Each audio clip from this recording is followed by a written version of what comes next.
पे ले जाके दिखाया गया तो बोले कि ऑपरेशन करना पड़ेगा। और ऑपरेशन जब करवा दिया तो उसके बाद फिर इनकी स्थिति ये हो गई कि वास्तव में चलना फिरना बंद हो गया। उसके बाद धीरे धीरे जो है नसें दबती गई, वहाँ फिर दोबारा दिखाया गया उसी डॉक्टर, उन्होंने कहा फिर ऑपरेशन करना फिर पड़ेगा। ऑपरेशन कराइए। हमने कहा कि ऑपरेशन कराएंगे सर, फिर वही प्रॉब्लम है, कहा उसकी कोई गारंटी नहीं है, हम मेडिसिन में गारंटी नहीं लेंगे। फिर हमें यहाँ आयुषग्राम चित्रकूट चले गए। यहाँ के बारे में सुने, यहाँ हम अपने हाथ से पैर उठाते थे इधर उधर, कमर से बिल्कुल महसूस नहीं हो रहा कि मतलब मेरी जान है इसमें।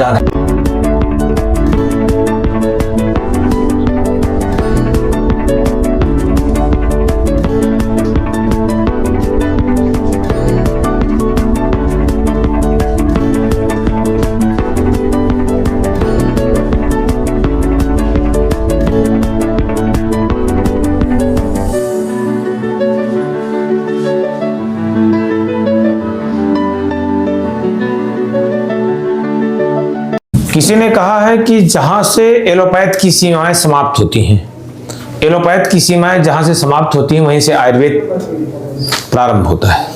ये जौनपुर से हैं विनय कुमार मोदनवाल जी, और ये एक ऐसा ही केस है इनकी माता जी का, जिनका नाम है आशा देवी। आयुषग्राम में 18 अगस्त 2024 को आप आए थे। इनकी समस्या थी कि एक आशा जी की कि 1 साल पहले बताया डॉक्टरों की नस दब रही है, चलना फिरना बंद हो गया 1 साल से। इसके हाँ लगभग ऑपरेशन हुआ था। नहीं पहले तो चलती फिरती थी जी।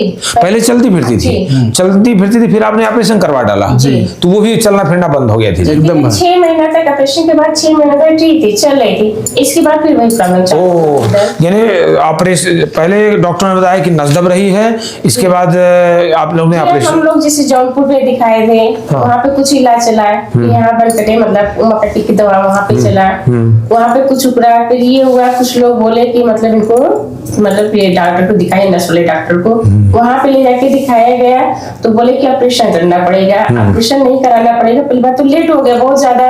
ऑपरेशन नहीं अगर हुआ तो इनको आगे चल के ऐसी दिक्कत हो कि लैट्रिन बाथरूम कर देंगे। अच्छा, डॉक्टर ने कहा कि अगर आपने ऑपरेशन नहीं कराया तो आगे चल के लैट्रिन बाथरूम के लिए मोहताज हो जाएंगी, पैर को महसूस नहीं होगा। हाँ, फिर आपने ऑपरेशन करवा दिया जी, हम लोग को करवाना पड़ा। आपने डर के करवा दिया, डर के। और ऑपरेशन जब करवा दिया तो उसके बाद फिर इनकी स्थिति ये हो गई कि वास्तव में चलना फिरना बंद हो गया। वहाँ फिर दोबारा दिखाया गया उसी डॉक्टर, उन्होंने कहा फिर ऑपरेशन करना पड़ेगा। फिर ऑपरेशन कराइए। हमने कहा कि ऑपरेशन कराएंगे सर, फिर वही प्रॉब्लम है, कहा उसकी कोई गारंटी नहीं है, हम मेडिसिन में गारंटी नहीं लेंगे। 2-3 फिर बीएचयू दिखाया गया, बीएचयू भी दिखा चुके आप जी। हमने फिर उसके बाद विवेक शर्मा जी को भी दिखाया जी, उन्होंने कहा ऑपरेशन ही कराना पड़ेगा। हाँ, तब फिर हमें यहाँ फिर आप आयुषग्राम चित्रकूट चले गए। यहाँ के बारे में सुने, यहाँ किसने कैसे पता चला आपको?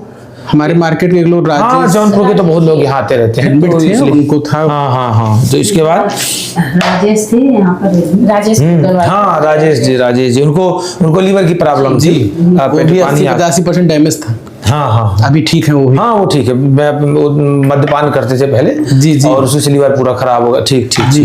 तो इसके बाद इनकी चिकित्सा शुरू हुई। जब ये आई तो इनका कहना है कि उस समय ऐसा था कि पता ही नहीं था कि पैर है माता जी के कि नहीं है। हम अपने हाथ से पैर उठाते थे इधर उधर, हाँ, वही पता चलता था बाकी माता जी के पैर हैं कि नहीं। बिल्कुल यहाँ कमर से बिल्कुल महसूस नहीं हो रहा कि मतलब मेरी जान है इसमें, कमर से नीचे, कमर के नीचे जी। अच्छा, मैं इसी क्रम में आप सभी को ये बताना चाहता हूँ कि आयुर्वेद में सफल चिकित्सा के 4 चरण बताए गए हैं।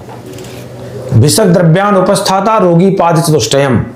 नंबर 1 चिकित्सक, दूसरा औषधि, तीसरा उपस्थाता जिसको अटेंडर कहते हैं, सहायक जिसको कहते हैं, और रोगी।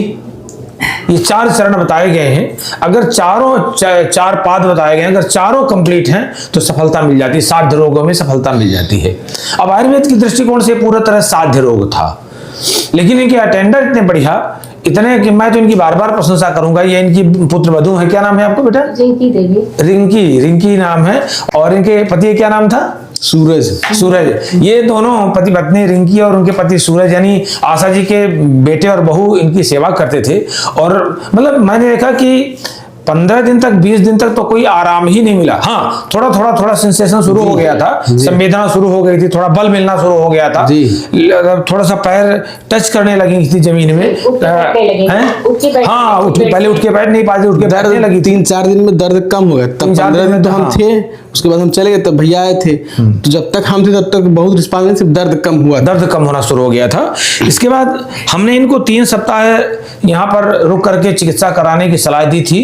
तो इन्होंने 3 सप्ताह नहीं बल्कि और 1 सप्ताह और रुके, और 1 सप्ताह से कुछ ज्यादा रुके, यानी 1 माह कितने दिन? 3 दिन। 1 माह 3 दिन यहाँ रुके और चिकित्सा में मुक्ता कटिबस्ती, निरूह बस्ती, अनुवासन, सर्वांग स्वेदन और सर्वांग अभ्यंग, षष्टिक सालपिंड स्वेद। और ये एक समस्या थी कि ये डायबिटिक थी, मधुमेह ही थी ये, मधुमेह। अब तो शुगर इनका नॉर्मल हो गया है जी। देखिए, आयुर्वेद चिकित्सा से एक बहुत बड़ा लाभ होता है कि चूंकि रूट पर हम लोग काम करते हैं ना, रोग के मूल कारण को खोज करके जब काम किया जाता है तो एक रोग तो समाप्त होता ही है, लेकिन साथ साथ अन्य भी जो कॉम्प्लिकेशन है, जो भी शिकायतें, वो भी धीरे धीरे समाप्त हो जाती हैं।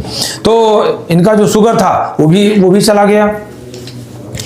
इस तरह से आयुर्वेद का जो सिद्धांत है ऐसे रोगों में, तो वायुजन्य व्याधि है, पूरा जो नर्वस सिस्टम है वो वात से गवर्न होता है।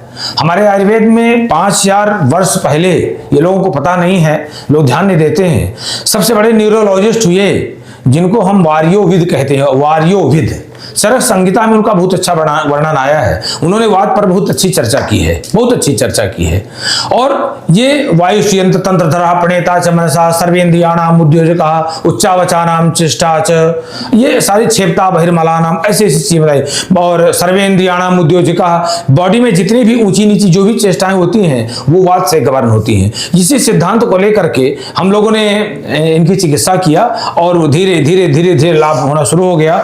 और जब ये 4 सप्ताह यानी 1 माह से अधिक समय रह करके ये वहाँ गए जौनपुर में, फिर भी निरंतर चिकित्सा जारी रखी, परहेज जारी रखी। आज ये बताइए माता जी, आप तो अपने पैरों से चल के आई हैं ना, थोड़ा चल के बताइए आप वीडियो कैमरा वाले को कि कैसे आप चल पा रही हैं। देखिए ये आशा जी जो ये कहती हैं कि ये इनके अटेंडर कहते हैं कि हम पता नहीं था कि इनके पैर हैं कि नहीं हैं। क्यों भैया? जी आज वो अपने पैरों से चल रही हैं। इतना कष्ट था कि रातों दिन रोना 24 घंटा से, 24 घंटा रोना ही रहता था, नींद भी नहीं पूरा था, रोते रोते दिन बीतता था, रात दिन दोनों। हाँ, यहाँ पर भी रोते थे। तो ये हमारे देश की ऐसी वैदिक चिकित्सा है, अगर इसको अच्छे ढंग से किया जाना चाहिए, अगर अच्छे ढंग से इसका पालन किया जाए, अच्छे ढंग से किया जाए, पूरे नियमबद्धता से किया जाए, अच्छा चिकित्सक मिले, अच्छा हॉस्पिटल मिले, तो ऐसे ऐसे परिणाम लाए जा सकते हैं जिनकी कल्पना नहीं कोई कर सकता है। तो ये भी आप चाहते होंगे मुदनवाल जी कि आयुर्वेद का भारत सरकार को प्रचार प्रसार करना चाहिए। जी, इस तरह के हॉस्पिटल आपके जिले में खुल जाए, सरकार खोल दे। जी, अच्छे डॉक्टर नियुक्त कर दे। आप ऐसा नहीं सोचते हैं कभी कि सरकार को जगह जगह पर ऐसे हॉस्पिटल सरकार की ओर से खोले जाने चाहिए? जी, जरूर होना चाहिए ना। जी, सरकार को ध्यान देना चाहिए आयुर्वेद बढ़ाने के लिए, आयुष पद्धति को बढ़ाने के लिए ना, तो लोगों को बहुत हित हो सकता है कि नहीं हो सकता है। देखिए, ऑपरेशन में आपको कितना रुपया लग गया होगा? रुपया समय साथ शरीर भी बहुत टूटा। हाँ, अपने रुपया कितना लगा लगभग? उस समय लगभग लग गया होगा 1.5 लाख रुपए। 1.5 लाख रुपए ऑपरेशन में लग गया। और आप देखिए आपका शरीर भी टूटा। जी। तो आयुर्वेद के जो मौलिक सिद्धांत हैं, वात पित्त कफ, सप्त धातुएं, 13 अग्नियां, आहार निद्रा ब्रह्मचर्य जैसे उपस्तंभ, शरीर मन इंद्रियों जैसे स्तंभ, इनको ध्यान में रखकर के पूरी तरह से चिकित्सा अगर की जाए तो निश्चित रूप से तमाम लोगों को ऐसे ऐसे रोगों से, ऐसी ऐसी समस्याओं से निजात दिलाई जा सकती है जो अन्य पैथियों में कह देते हैं कि कुछ भी नहीं हो सकता है। आप विचार करिए, मैं आपके ट्रीटमेंट कर रहा हूं, मैंने जिस समय आपको मैं पहचान नहीं पाया ना, मैं तो सही नहीं पहचान पाया ना कि वो इनको तो देख के पहचान किया, तो मैंने कहा ये मरीज कौन दूसरा लेकर के आ गई। हमने इनको तो देखा था, इन्होंने प्रणाम किया, लेकिन मैं आपको देख के ये तो कैसे लेके गए थे, कैसे लेके आए थे, तो मैंने सोचा कि अरे ये कौन सा दूसरा मरीज लेके आ गए। व्हील चेयर पे लेकर आए थे। हाँ, व्हील चेयर से आप लेकर के आए थे। तो मैं दर्शकों को, पाठकों को बताना चाहता हूं कि आप सभी आयुर्वेद अपनाइए, आयुष पद्धति में अपनाइए, अपने नजदीक में देखिए कोई अच्छा आयुर्वेद का चिकित्सालय, आयुर्वेद के अच्छे डॉक्टर हों, वहां दिखाइए। और सरकार से आप सभी लोग डिमांड करिए कि आयुर्वेद को सरकार बढ़ाए ताकि जन जन तक ये इसका लाभ पहुंचे।